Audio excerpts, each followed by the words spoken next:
आज आपण अगदी तोंडात टाकताच विरघळणारी मस्त मऊ लुसलुशीत पुरणपोळी करणार आहोत। ही पुरणपोळी करताना अगदी कणिक भिजवण्यापासून ते पुरणपोळी होईपर्यंत मी भरपूर टिप्स सांगितलेल्या आहेत, त्यामुळे नवीन स्वयंपाक करण्यालाही अजिबात न घाबरता उत्तम चवीची पुरणपोळी अगदी सहज आणि कमीत कमी वेळेत करता येईल। हाय, मी अस्मिता, मस्ती पक्षामध्ये तुम्हाला सगळ्यांचं खूप खूप स्वागत आहे। सगळ्यात सुरुवातीला पुरण करण्यासाठी एका कुकरमध्ये मी 2 कप चण्याची डाळ आणि यामध्ये 3 चमचे तांदूळ घालते।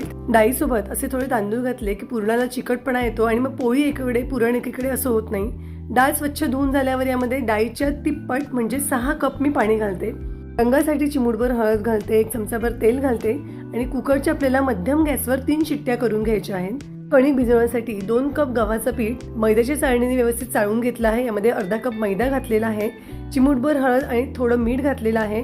आता यामध्ये 5 टेबलस्पून तेल घालते। 1 कप पिठासाठी 2 टेबलस्पून तेल या मापाने, 2.5 कप पिठासाठी 5 टेबलस्पून तेल घेतलेलं आहे। संपूर्ण पिठाला व्यवस्थित लावून झालं की आता आपण याची सैलसर कणिक भिजवून घेऊया।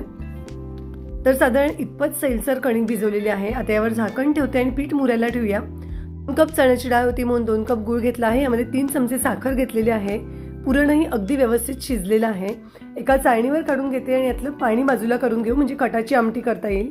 आमटीसाठी कट बाजूला करून घेतलेला आहे आणि यातलं थोडीशी डाळही बाजूला करून घेतलेली आहे। आता चाळणीने डाळ व्यवस्थित गाळून घेते। तर डाळ इथे व्यवस्थित गाळून घेतली आहे। यामध्ये गूळ आणि साखरेचं मिश्रण घालून घेऊया।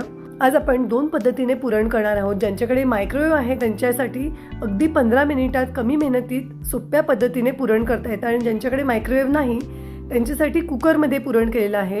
15 मिनिट मायक्रोवेव्ह केल्यावर याची अजिबात बोटाला न चिकटता गोळी होते आहे म्हणजे पुरण अगदी व्यवस्थित तयार आहे। कुकरमधलं पुरणही व्यवस्थित तयार आहे। पुरणात वेलची जायफळ पूड मिक्स करते।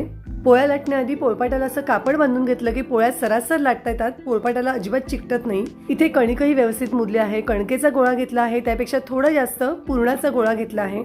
तांदळाच्या पिठामध्ये घोळवून मोदकासाठी आपण जशी पारी करतो तशी पारी करून घ्यायची।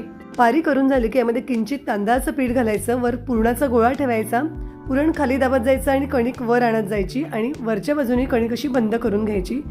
लाटण्याआधी बोटांनी असं थोडं दाबून घ्यायचं आणि तांदळाच्या पिठामध्ये घोळवून अगदी हलक्या हाताने पोळी लाटून घ्यायची। लाटताना एकाच बाजूने न लाटता दोन्ही बाजूने लाटून घ्यायची म्हणजे पोळी फाटत नाही। लाटून झाली की पोळी अलगद तव्यावर टाकायची। वर हलके बबल्स आले की बोटांनी सावकाश पोळी उलटवून घ्यायची।